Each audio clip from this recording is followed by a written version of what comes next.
Здравствуйте, друзья! На связи Игорь Кустов, и это SalesHub Show. Миссия SalesHub Show – вдохновлять и обучать людей жить более полной и насыщенной жизнью и как эту жизнь финансировать. Не так давно здесь, в Таиланде, я познакомился с предпринимателем по имени Кори. Он занимается тем, что создает и развивает бизнесы на Амазоне, но не для того, чтобы просто зарабатывать деньги, а для того, чтобы их продавать как бизнес. И за последние 2 или 2,5 года Кори успел продать 2 бизнеса общей стоимостью $365 тысяч. И сейчас он уже работает над 3-м бизнесом. Не так давно я взял интервью у Кори, где расспросил у него некоторые подробности, и в этом эпизоде предлагаю вам насладиться этим интервью. Что ж, поехали. Hi, Corey. Hey, how you doing? Yeah, doing good, and you? Excellent, man. Thanks for having me. Thanks for coming. Of course, anytime. Yeah, so let's get down to business at once, if you don't mind. Yeah, absolutely. Let's get into it. Okay, so we met here with you in Chiang Mai, and for everybody who's listening, the Corey is a Amazon business guy. He sold 2 businesses, as far as I know, Yep, on Amazon. I sold 2, and my 3rd brand started selling in January. Oh, that's nice. Cool. So, and I know that, so why did you choose the Chiang Mai to stay here? Well, I was actually living in Moscow for about 7 months before I came here, and I took December off, so I didn't work in December. And me and my buddies, we traveled around Southeast Asia, like, you know, many other people do. Yeah. And in Chiang Mai, I met a lot of people who were doing similar e-commerce type work, or you know, general internet marketing type work, or just something, you know, digitally. And met quite a good group of people and some really skilled guys. So I ended up staying here, and we all worked together, actually. So it's been a pretty good experience. Yeah, that's why I like Chiang Mai too. The community is Yeah, really absolutely. Yeah, nice. it's weird how that works out sometimes, but I knew about Chiang Mai actually before coming here, but it was better than I expected when I arrived. So Cool. yeah, I'll definitely stick around for 6 months to 1 year, maybe longer. We'll see. Yeah, nice. And you told me that you have been in Ukraine, right? I did, yeah. I was in Ukraine in March of 2013, and there was so much snow. There was like record-breaking snow in Kiev.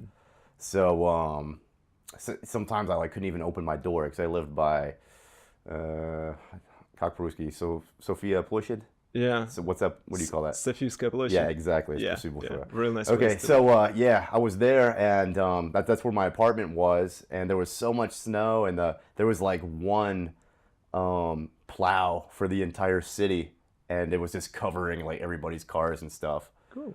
So we went snowboarding down the was it Alexander? You know the road that you take down from Sofia to the bottom of the hill? Yeah, I know that road, but Yeah. I don't remember how to. Okay, yeah, it was awesome. So people Yeah. were like skiing and snowboarding and sledding. There was no rules. It was amazing. Okay. Yeah. Cool. Okay, I know that you wanted to make this like short as possible to like pump it up with useful information. Yeah, So for let's sure. go straight to Amazon. Let's do it. Okay. So what I want to start is from your current businesses. Can you tell how many Amazon businesses you have right now, and how many products you have? Okay. I've had 3 in my life. 2 of which I sold last year. About about 7 months ago now. I finished up everything.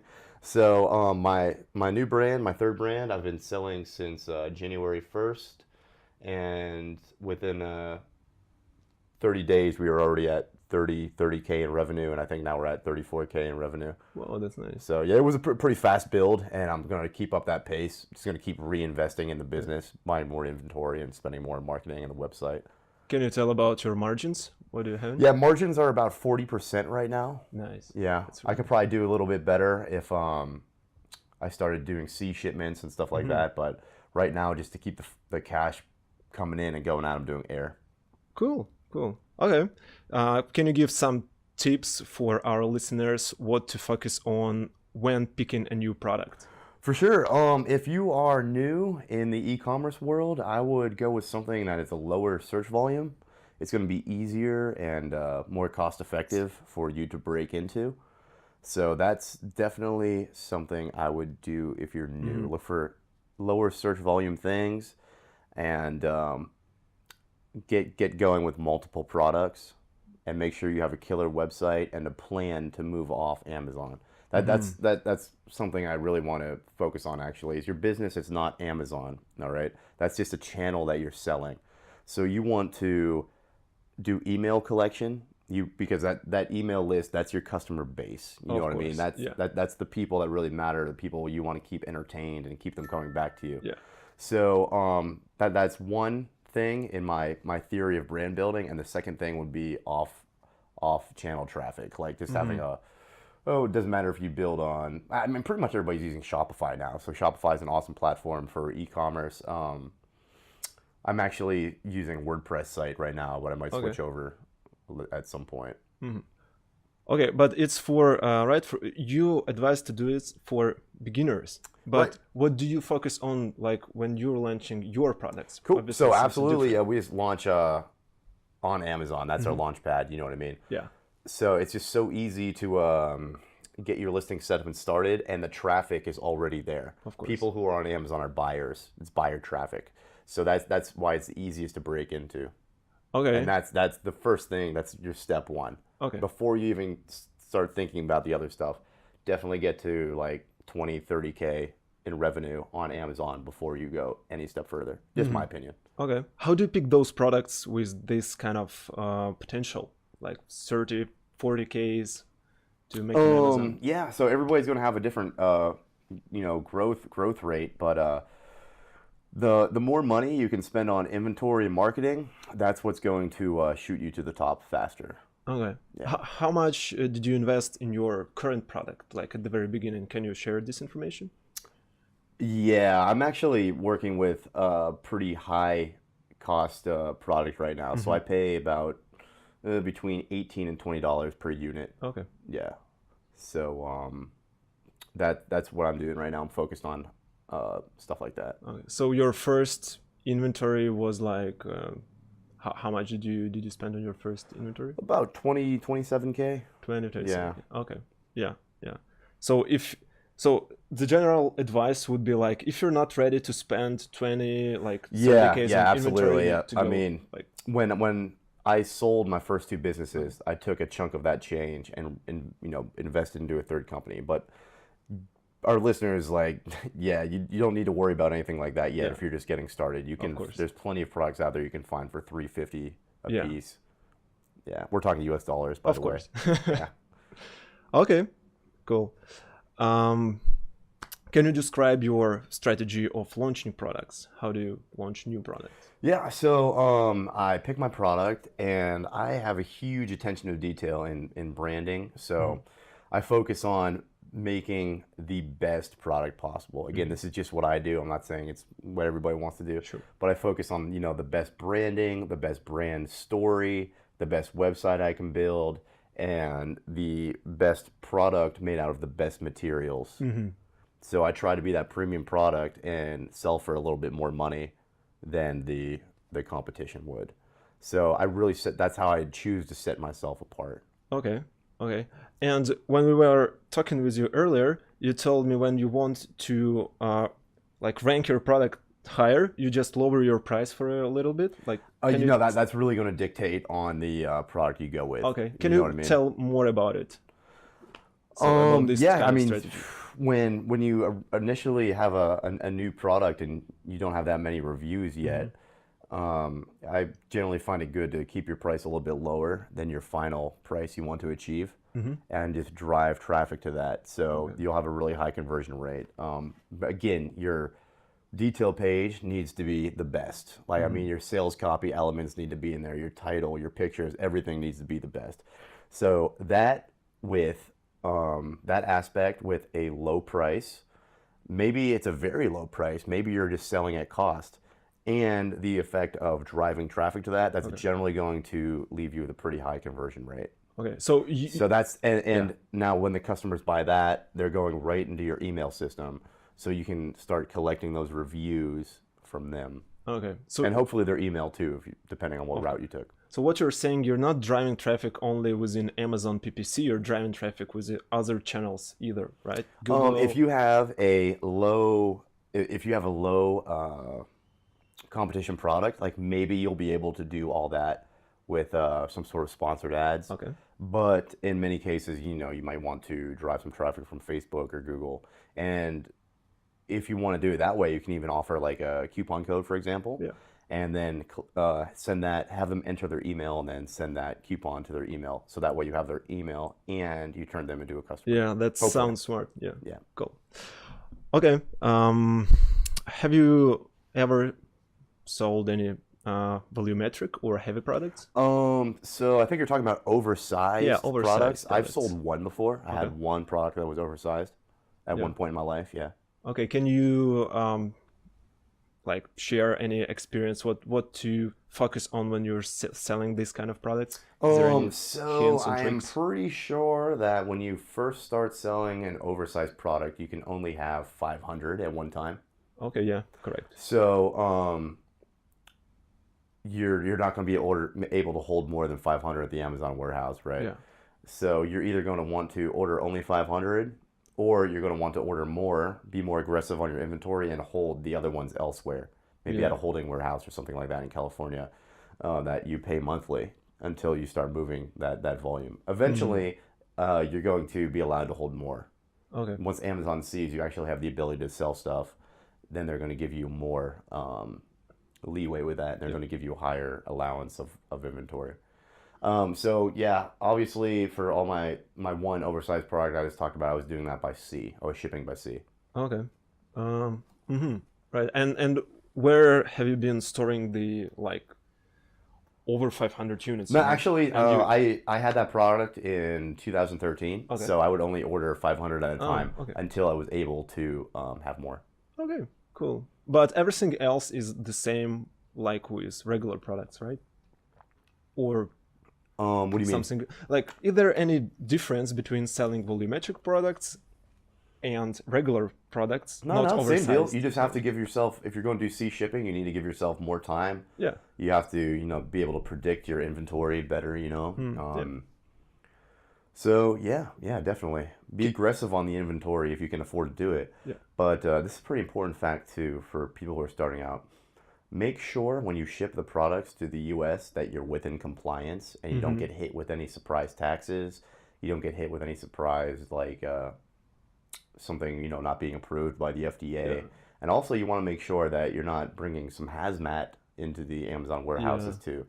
So you want to make sure you're meeting compliance with shipping to the United States, and you want to make sure your compliance is in line for actually using Amazon and the FBA warehouse. Okay. What kind of resources do you use to check all of it? So whenever you're doing shipping, if you are manufacturing from China or India, for example, I would never ever let your supplier handle shipping. Okay. I would use a third-party shipper. So why? Like, why? Because they're the ones who are on your team. The supplier is only on the supplier's team. Okay. A third-party shipper will be on your team. So you can ask them, hey, here's my invoice, here's my packing list. Can you make sure I'm within compliance? And can you make sure everything's okay? And then give me a quote for how much it's going to cost. oh, okay, For that's you to do my valuable. shipping. Yeah, absolutely. Cool. Thank you. Okay. Another question from our students is, can you share your strategy of handling negative reviews? Yeah, for sure. Oh, by the way, before we get into that, for any of our listeners who are looking for a shipping company, you just need to type in freight forwarder on Google, or some, and you're just going to get a whole list of different companies. Can you or advise you can Google. Or I use a company called Logistics Plus. okay, I will definitely add link. Yeah, for sure. I use this a video. company called logisticsplus.net. I've used other companies before in the past, but I mean, that doesn't mean you have to use them. You can type in best freight forwarders for Amazon or something like that, and I'm sure there's got to be somebody who's made a list of top 20 or something like that. So yeah. Moving on to the negative reviews thing, it's a part of life. Sometimes the reviews are going to be honest. Sometimes the reviews are going to be from competitors or like dirty reviews. by the way, any of our listeners, don't ever do that. It's not ethical to leave bad reviews on your competitor product. So you're going to have both cases happen to you, and when that does, you're going to want to comment on that review. You're going to let them know, I'm dedicated to your satisfaction. Maybe this is why you're upset, and I know we can resolve this situation together if you contact me. Here's how you do it. So write them a little letter, maybe 3 paragraphs or so. Okay. And at a minimum, I mean, some people have templates already set up, but you can just comment on the negative review. Let them know what went wrong and that you're interested in fixing it.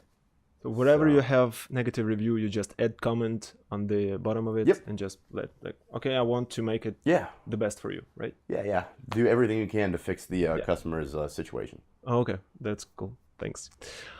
Okay, let's talk more about selling Amazon businesses, okay? Cool. All right, you mean when I sold my first 2 brands? Yeah. Okay, I sold my 2 original brands in 2015. One of them, we started the sales process in January, and the other one, we started the sales process in May. Okay. Whoa. And, okay. One of those businesses I had a partner on too. At what point you realized that you want to sell it? Like, when did you make this decision? Okay, so one of my businesses, the one I had a partner with, we both wanted to move into different things with our lives, and the business was where it was at. It was kind of stagnant for a while, so we just decided it was the best decision to go ahead and sell that. Okay. And we both took 50% of the earnings on that sale. The other one, that was an interesting situation because I just found somebody who really wanted to buy the company. They're really great people, by the way. I got really lucky with my buyers. And they wanted to buy that company, and they offered me a price for a company that was just pretty much a year old. So I couldn't say no to that. And cool. They really blossomed they really blossomed those businesses into something really big since they bought it. You know what I mean? Because when a buyer buys your business, they buy it for your cost, and then they're ready to dump another $40,000 to $100,000 into it. So what we're doing here, and somebody like that coming in and adding more colors and more variations and a better website and different channels, they can really make things grow. So now those businesses are like pumped up and doing better. Yeah, of course. Yeah, they're doing much better. But it's cool because I have a pretty good relationship with the buyers, so we still talk to this day, and just see, share ideas, and I see what they're doing. So it was actually a learning experience for me too, because when I sold those businesses, I watched what the buyers were doing, and I was like, wow, why didn't I think about doing that? Why didn't I make all these moves? So not only did I get money for selling the businesses, I also got a huge learning experience that I'm still getting, and I'm applying it to my new brand. Wow, so that's nice. Yeah, turned out pretty good. Cool. Can you share what resources did you use to sell your businesses? Cool. So I sold both of my businesses through websiteclosers.com. Okay.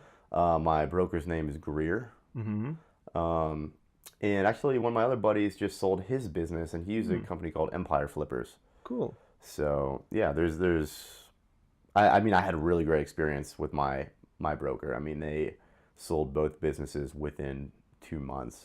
Whoa! So your broker is really nice. They were fast. Yeah, they got a whole list of vetted buyers and stuff like that.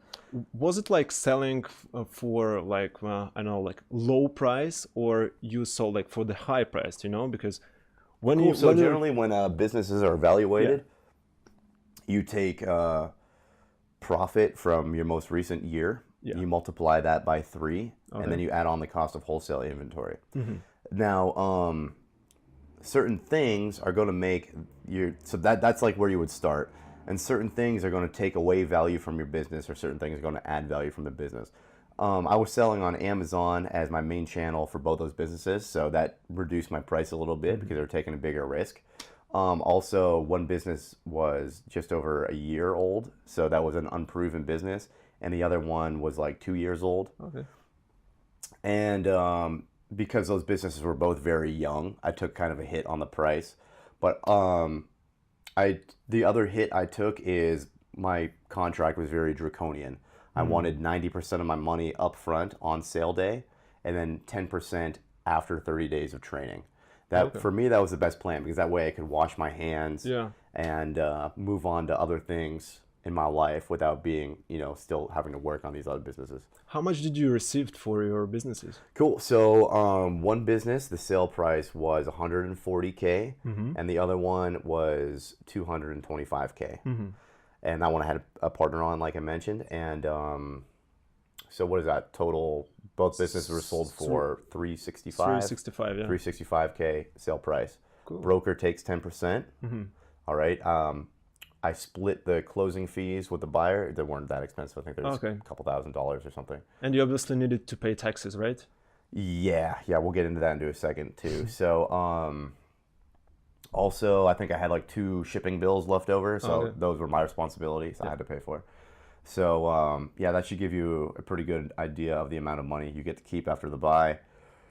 But there's also taxes, capital gains tax we pay also, but that's only for Americans. Okay. So everybody, from every country has a different tax structure, but for Americans it's pretty hardcore taxes we have to pay. So. Okay. Yeah. Okay. I don't have those numbers for you yet because it's not tax season yet. I have a pretty good idea. I have an estimate, but I just talked to my CPA. But it's still early. It's the beginning of March, so we didn't start the process of finding out what I owe in taxes yet. But I have a pretty good ballpark estimate. But it's soon, right? It's going to be soon. Capital gains by itself is generally 15%, Yeah. Okay. and then there's some other revenue I'm gonna have to pay taxes on too. So okay, got it. Cool. How much revenue the businesses were generating before selling? Cool. So one business, my first business, I would like to call it my learning business. That one was steady at like 20K in revenue. In revenue, okay. The other business, my second business, that was always between 25K in revenue and 65K in revenue. How many products? On season. How many products in each? Okay, so my learning business, my first business, I had 4 products, 2 of which were moving heavy volume. Okay. If you want to consider that heavy. And my other business had 3 products, and really one of those was doing the heavy moving. Okay. Of course, they all are now, but that's where it was at the time. So one was in 20K in revenue, and the other one was always between 25 and 65, depending on season. Okay. So now you're selling on Amazon over 2.5 years, something like that? Yeah, about... whatever, since April of 2013. Cool. Yeah, whatever that is. Yeah. And now you're sold to businesses and have the third one. That's awesome. Yeah. That's I'm really excited about my new one because now it's all the skills I've gained. Even though I gained these skills a little bit slower than many people, I'm excited for this third business. Yeah. So this is a success story. Do you have failures? Yeah, for sure. I lost so much money in 2013 from silly mistakes, and I also really didn't have any mentors or anything like that either, like everybody has now, which is great because that gives you a shortcut. But one time I tried to import a heart rate monitor into the United States for $6,000, and it got to customs, and it was not approved by the FDA. So the whole thing ended up getting destroyed at the destroyed, not even returned to sender. I would have had to pay to return it, and I didn't have any more money to pay to return it, and I didn't even know where I'd be able to sell a private labeled, un-FDA approved heart rate monitor, you know what I mean? Yeah. So, that also, I was selling a product that had a design patent on it. Of course, the factory didn't tell me that, because remember, some factories are pretty shady, and they're just on their own team. So, those were 2 big money failures on my part. The $6,000 order of the heart rate monitors, and then another one was actually a fire starter that was had a design patent on it. So those were two big losses. How do you check on those patents right now, if the product has a patent or not? Right. Well, now the first thing you're going to do is ask your supplier, but you're not going to trust their answer. Yeah. So you're going to get like all the data about the product you can. You're going to have pictures. You're going to get the MSDS if they have that, invoice, packing list. And you're either going to pay somebody, like a consultant or a lawyer, or if it's something simple and, something cheap and you want to do it yourself, you're going to either have them or yourself scan the internet and check for patents. Okay. Yeah. Okay. It's always better to have like a lawyer or a consultant do it. But if you're selling something like something simple like pillows, obviously pillows Yeah. aren't going to be like patented or whatever, but just make sure you're not possibly infringing on anything. You can just do that research on Amazon, Google, and you can check, the USPTO. Oh yeah. Well, that's USPTO. trademark. Okay, that's the trademark website. Yeah. So yeah, you want to check the trademark and the patents, and you can do that. You can do a patent search on the internet. So if you're, let's sum it up somehow. So if you're a small player Yep. and you're just starting out, so you're pretty much on your own. You just need to do your own Yeah, research. I'll do it on Google. Yeah. Do it on Google. And if you have like a little bit money in your pocket, you can pay to the lawyer for this Right. kind of I mean, if you're going research. to make a really big investment, then I would absolutely pay a lawyer Yeah, or a consultant to do sure. it.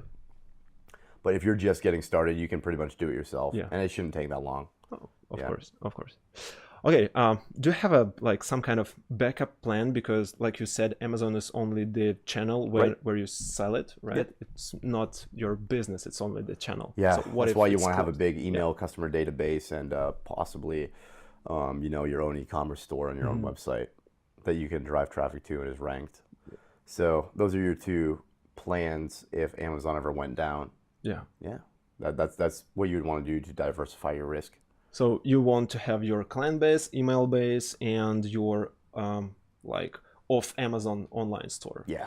right? And But your website's got to be killer, man. It's got to have like Yeah. a cool brand story. If you're at the level of having a blog, great. It's just got to be a professional website. sure. Yeah, like don't build it on like a Windows 95, Yeah. template or something like that. But for our listeners, if you're just starting, you need a website. It could be like a not very good Oh, well, website, yeah, but it's for easy now. brand Yeah, registry. you can make your That's it. yeah, absolutely, just for brand registry Yeah, and just to actually exist as a real company. You know what I mean? Yeah. Your website, if you're just starting out, it doesn't need to be amazing. You can use Shopify or WordPress, and you can just have a hey, look at me, I'm a website, and you can do that in like 2 days. Of course. Yeah, or just pay somebody to do it real quick. I mean, you don't need to have an e-commerce. You don't need to have a shopping cart on your website starting out. You just want to exist. Of course. You know what I mean? Yeah. Okay, so well, thank you for sharing a lot of this useful information. Yeah, with us. absolutely. Yeah. Yeah, and for the last question, what would you be focusing on? On what skills would you be focusing on to be successful in, let's say, 2 years from now? What's your opinion on that?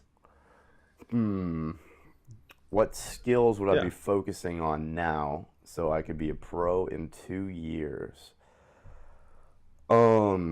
Let's see here. So being organized Okay. and showing up and applying that constant pressure to your business like every day. Obviously not like every day, but always applying constant pressure to build. And just always taking in new skills and learning experiences whenever I can. Maybe taking some courses every now and then. Always having conversations and chatting with successful people so you can trade ideas. Oh yeah, that's very valuable. You know what I mean? So just just really doing that and just staying organized with P&Ls, with the brand, with the systems. So everything I do, by the way, I do to sell. So whenever I build something, I build it to sell. So just doing that and always learning new things. Yeah, I heard earlier you told that you always have these reports like P&L, cash flow, right? Yeah, for sure. 'Cause that's the most important thing that somebody wants to see when they're evaluating your business is the P&L mainly and some other basics. But you definitely want to keep track of all that stuff. You know what I mean? Run your business through a business bank account or at least a separate bank account if you don't need those in your country, wherever our listeners are hailing from.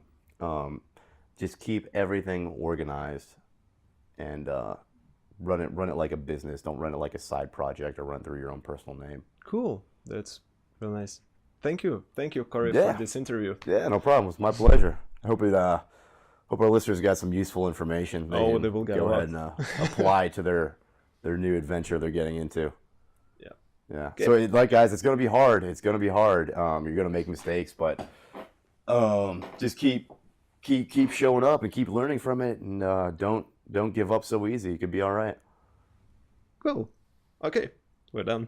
All right. Perfect. Perfect. Nice. Okay, let's.